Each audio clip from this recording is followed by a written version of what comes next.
श्रीमन्महादिगणपतये नमः। श्री सरस्वत्यै नमः। श्री गुरुभ्यो नमः। वक्रतुंड महाकाय सूर्यकोटि समप्रभ निर्विघ्नं कुरु मे देव सर्वकार्येषु सर्वदा। या कुन्देन्दु तुषारहार धवला या शुभ्रवस्त्रान्वृता या वीणावरदण्डमण्डितकरा या श्वेतपद्मासना या ब्रह्माच्युत शंकर प्रभुतिभिर्देवैः सदा वन्दिता सा मां पातु सरस्वती भगवती निःशेषजाड्यापहा। मूकं करोति वाचालं पङ्गुं लङ्घयते गिरिं यत्कृपातमहं वन्दे परमानन्दमाधवं। गोपाल कृष्ण भगवान की जय। मौली ज्ञानेश्वर महाराज की जय। जय जय रघुवीर समर्थ। समर्थ सद्गुरु श्री गजानन महाराज की जय। समर्थ सद्गुरु श्री रामदास स्वामी महाराज की जय। भारत माता की जय। यदा भूत पृथक् भावमेकस्थमनुपश्यति ततैव च विस्तारं ब्रह्म संपद्यते तदा। जेव्हा निरनिराळी दिसणारी भूते एका ब्रह्मवस्तूचे ठिकाणी आहेत व त्यापासूनच संपूर्ण भूत विस्तार झाला आहे असे कळते, तेव्हा तो जीव ब्रह्मस्वरूप होतो. एरवी तैची अर्जुना होई जे ब्रह्मसंपन्ना जय्या भूताकृती भिन्ना दिसती एकी. लहरी जैसिया जळी परमाणु कणिका स्थळी रश्मीकर मंडळी सूर्याच्या जेवी. नातरी देही अवेव मनी आघवेची भाव विस्फुलिंग सावेव वन्ही एकी. तैसे भूताकार एकाचे हे दिठी रिगे जैसाचे तैची ब्रह्मसंपत्तीचे तारू लागे. नाहीतरी अर्जुना या जीवाला जेव्हा भिन्न भिन्न भूते एका अद्वैत परब्रह्माचे ठिकाणी दिसू लागतात तेव्हाच हा जीव ब्रह्मस्वरूप होऊ शकतो. ज्याप्रमाणे पाण्यावर त्याच्याच लहरी, पृथ्वीवर तिचेच परमाणु रूप कण, सूर्यमंडळाच्या ठिकाणी किरणी किंवा देहाच्या ठिकाणी अवयव, मनाच्या ठिकाणी सर्व विकार भाव, अग्नीच्या ठिणग्या असतात, त्याप्रमाणे संपूर्ण भूतांचे आकार एका अद्वैत परब्रह्माचेच होत. हे खरे तत्व जेव्हा बुद्धीत ठसते तेव्हा संसार समुद्रावर असलेले ब्रह्मस्वरूपतेचे जहाज हाती लागते.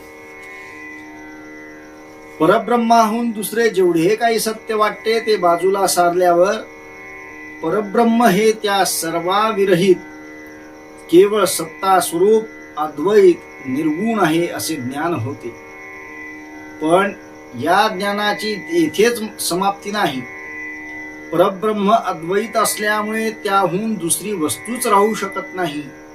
म्हणून परब्रह्माहून जेवढे काही निराळे केले होते त्यातही परब्रह्मच भरून राहत असल्यामुळे ते सर्व परब्रह्म रूपच आहे असा व्यापक अनुभव आला असता सगुण निर्गुण एक रूप होऊन जातात असे श्री एकनाथ महाराजांनी सगुण निर्गुण हरिपायी या अभंगात सांगितले असून आचार्यांनीही असाच आपला अनुभव तरंग फेन भ्रमबुद्बुदादी सर्व स्वरूपेण जलम यथा तथा तथैव देहाद्यहम मंतते मेतत् सर्व चिदैव वैकरसम विशुद्धम या श्लोकाने सांगितलं आहे.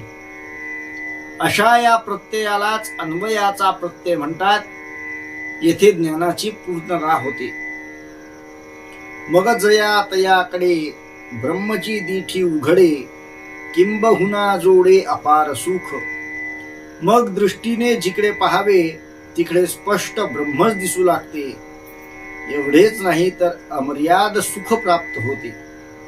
हा परब्रह्माचा व्यापक अनुभव आला असता या अनुभवात मिथ्या म्हणून उपेक्षणीय काहीच पुरत नसल्यामुळे सर्वत्र ब्रह्मविषयक प्रेमदृष्टीच होऊ लागते.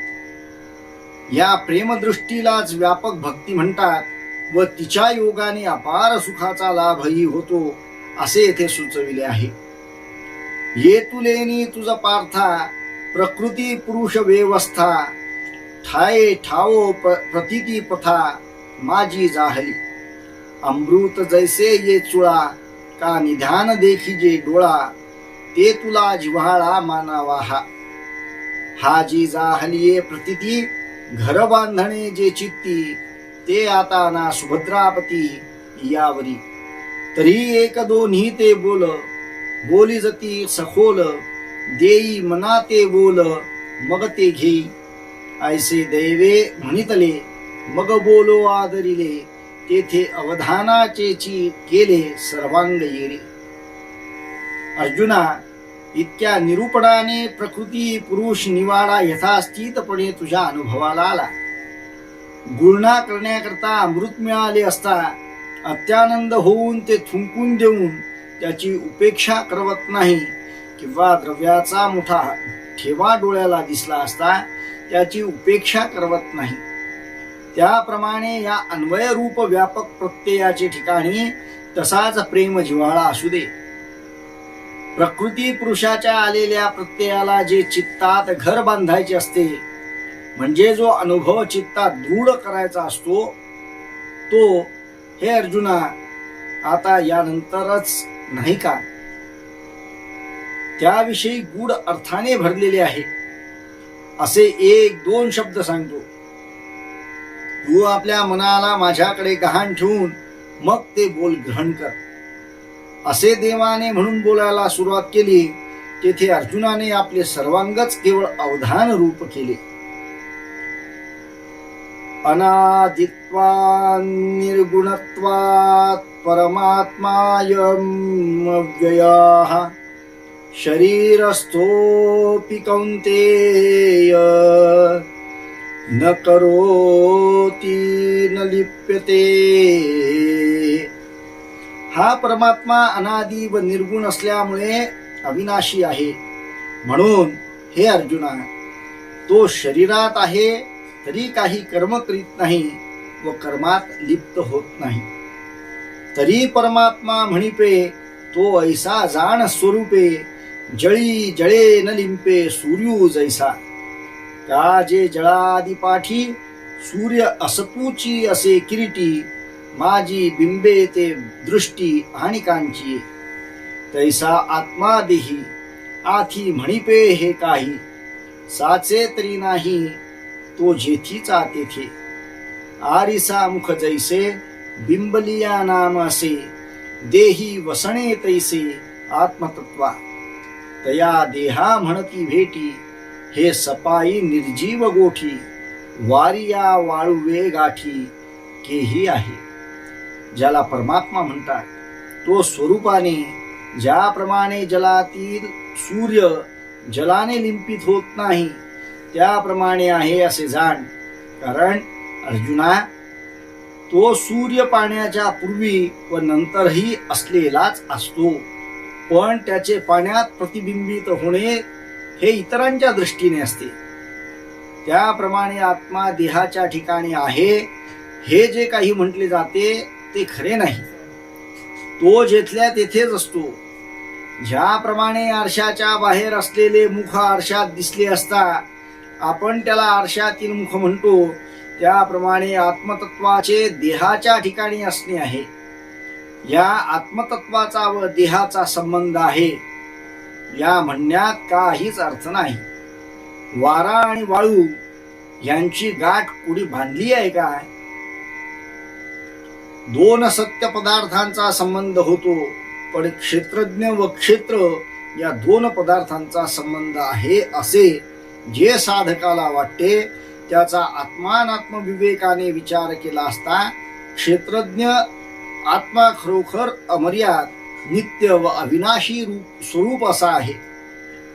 क्षेत्र हे अज्ञान भ्रांती कल्पनाजन्य आहे, म्हणजे त्याचे खरोखर अस्तित्वच नाही. असे सिद्ध होत असल्यामुळे या दोन सत्य मिथ्या अशा पदार्थांचा संबंध होणे शक्य नाही असे माऊलींचे येथे वेदांतानुसार म्हणणे आहे.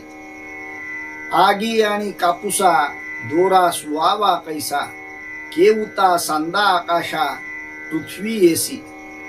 एक निघे पूर्वेकडे, एक ते पश्चिमेकडे, तिये भेटीचे निपाडे संबंधू जैसा. संबंधू जैसा.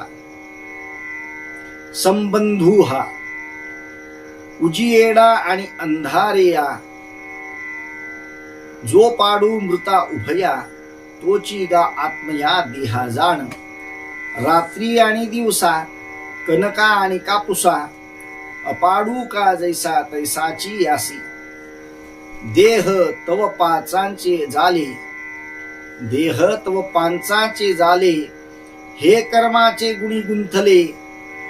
भमतसे चाकी शूदले जन्म मृत्यूच्या. हे काळनळाचा कुंडी, घातली लोणी याची कुंडी.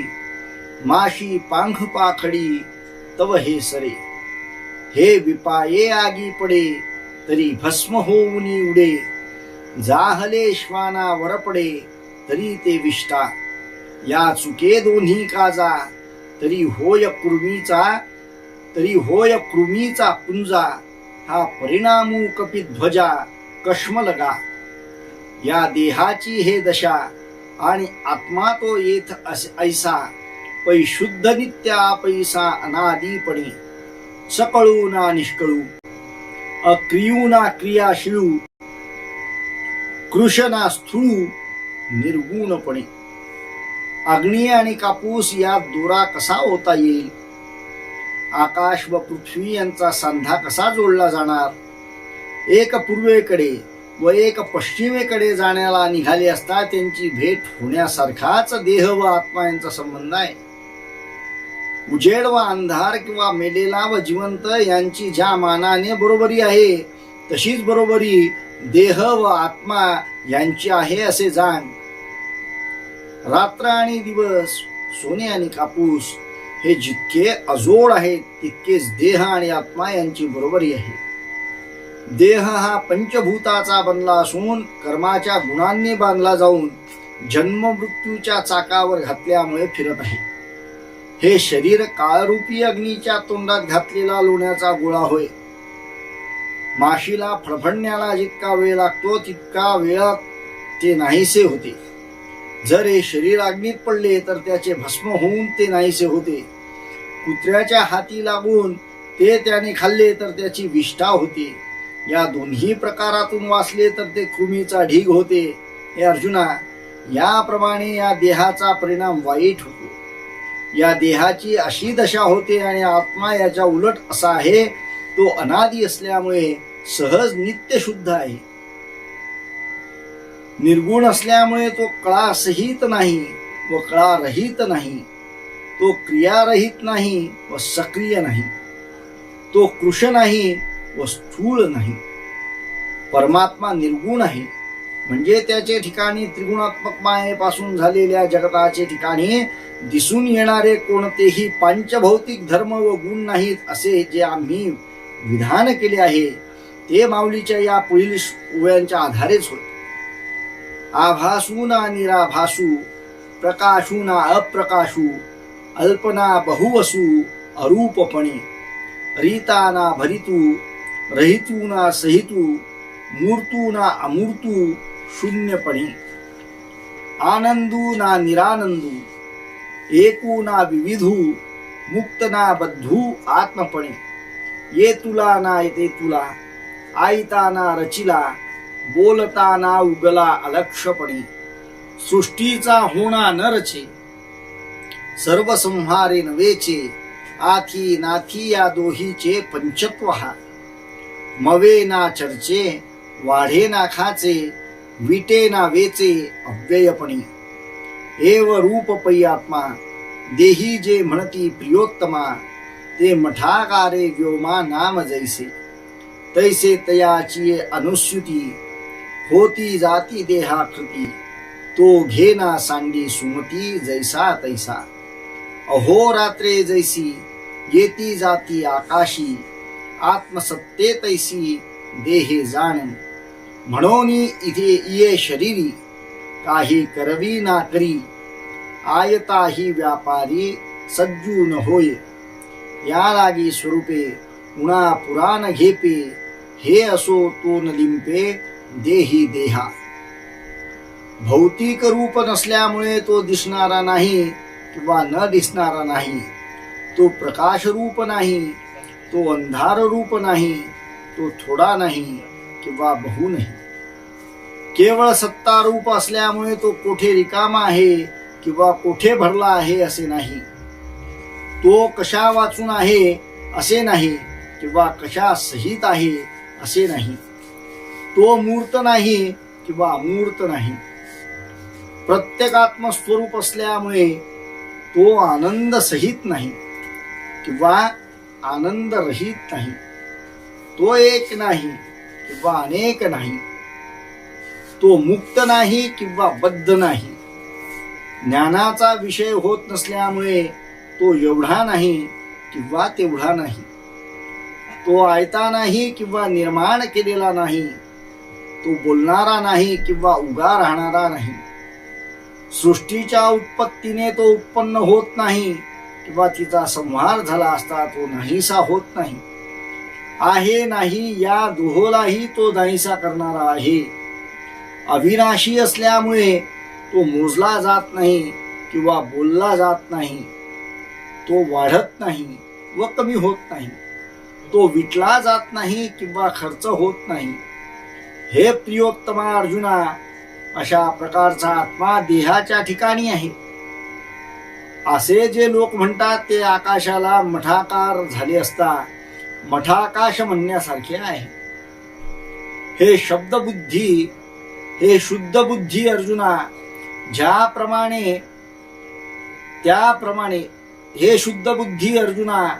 त्याप्रमाणे त्यांच्या सर्वत्र व्यापक सत्तेवरच सर्व देहाकार उत्पन्न होतात व नाश पावतात. हा देहाकार घेत नाही व सोडतही नाही. तो जशाचा तसाच असतो. ज्याप्रमाणे दिवस रात्र आकाशात येतात व जातात, त्याप्रमाणे आत्मसत्तेवर देह होतात व जातात हे जाण. म्हणून या शरीराचे ठिकाणी तो काही करवित नाही व करत नाही. आयत्या प्रकृतीकडून होत असलेल्या व्यापारातही तो भाग घेण्यास तयार होत नाही. म्हणूनच पूर्ण स्वरूप असल्यामुळे तो पुरेपणा घेत नाही. हे असो, तो देहात असून देहाशी लिप्त होत नाही. यथा सर्वगतं सौक्ष्म्यादाकाशं नोपलिप्यते, सर्वत्रावस्थितो देहे तथात्मा नोपलिप्यते. ज्याप्रमाणे आकाश सूक्ष्म असल्यामुळे सर्व वस्तूंचे ठिकाणी व्यापून असूनही कशाने लिप्त होत नाही, त्याप्रमाणे आत्मा आकाशाहूनही सूक्ष्म असल्यामुळे सर्वत्र देहात राहूनही देहाने लिप्त होत नाही.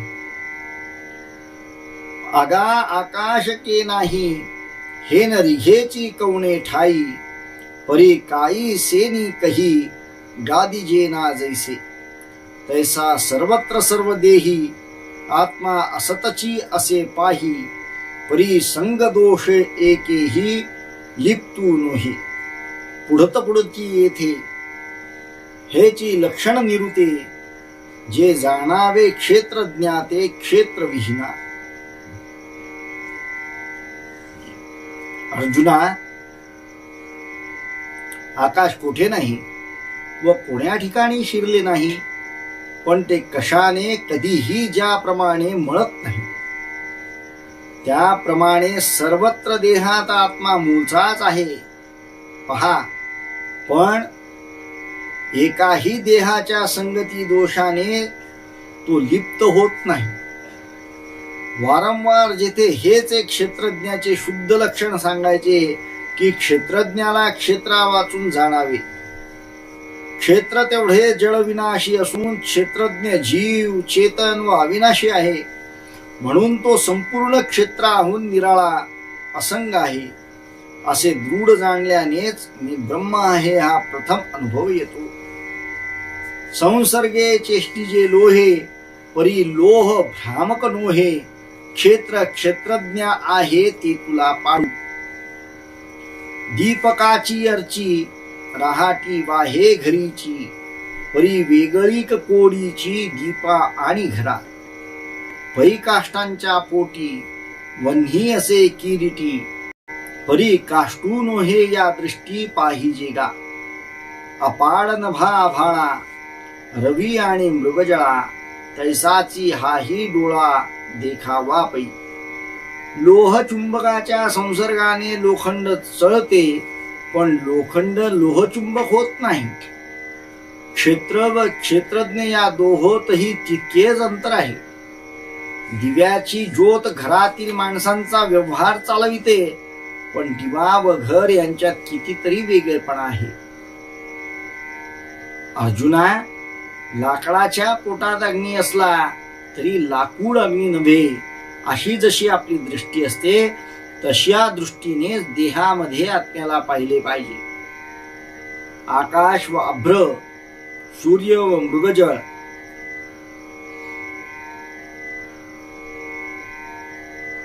यांच्यात जितकी भिन्नता असते तितकीच देह व आत्मा यांच्यात भिन्नता आहे, हे जाणले पाहिजे. भ्रांतीने भासलेला पदार्थ खरोखर अस्तित्वातच असतो. भ्रांतीने भासलेला पदार्थ खरोखर अस्तित्वातच नसतो. म्हणून ज्या सत्य वस्तूवर तो भ्रांतीने भासतो त्या सत्य वस्तूशी त्याचा यत्किंचितही संबंध राहू शकत नाही. सत्य अविनाशी निर्गुण अशा परब्रह्मावर भासणारे जगत हे भ्रांतिजन्य आहे.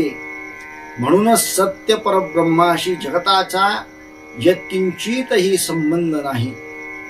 हाच सिद्धांत माऊलींनी मागे पुष्कळदा सांगून पुन्हा येथेही श्रोत्यांच्या मनात तो दृढ ठसावा म्हणून वरील ओव्यातून मांडला आहे. यथा प्रकाशयते कहा कृष्णं लोकमिमं रविः, क्षेत्रं क्षेत्री तथा कृष्णं प्रकाशयति भारत. ज्याप्रमाणे एक सूर्य संपूर्ण जगताला प्रकाशित करतो, त्याप्रमाणे अर्जुना क्षेत्रज्ञ हा संपूर्ण क्षेत्राला प्रकाशित करतो. हे आघवेची असो एकू, गगनौनी जैसा अर्कू, प्रकटवी लोकू नावे नावे. एत क्षेत्रज्ञू तो ऐसा, प्रकाशकू क्षेत्रा भासा. या वरुते हे न पूसा, शंका निघा. हे सर्व असू दे, ज्याप्रमाणे एकच सूर्य आकाशात राहून दररोज लोकसृष्टी प्रकट करतो, या देहातही तो क्षेत्रज्ञ असाच सर्व भासरूप क्षेत्राला प्रकाशित करणार आहे. यापुढे याविषयी पुन्हा शंका घेऊ नकोस, विचारू नकोस. क्षेत्र क्षेत्रज्ञयोरेव मंतरम ज्ञानचक्षुषा, भूत प्रकृती मोक्षं च ये विदुर्यांति ते परम. ओम तत्सदिति श्रीमद्भगवद्गीता सूपनिषत्सु ब्रह्मविद्यायां योगशास्त्रे श्रीकृष्णार्जुन संवादे क्षेत्र क्षेत्रज्ञ विभाग योगी नाम त्रयोदशोऽध्यायः. क्षेत्र व क्षेत्रज्ञ यांचे परस्पर अत्यंत वैलक्षण्य आहे व भूतसृष्टीचे कारण जी प्रकृतीचे खरोखर अस्तित्वच नाही, असे ज्ञानदृष्टीने ज्यांनी जाणले ते परमपदाला जातात. गोपाल कृष्ण भगवान की जय. माऊली ज्ञानेश्वर महाराज की जय. जय जय रघुवीर समर्थ.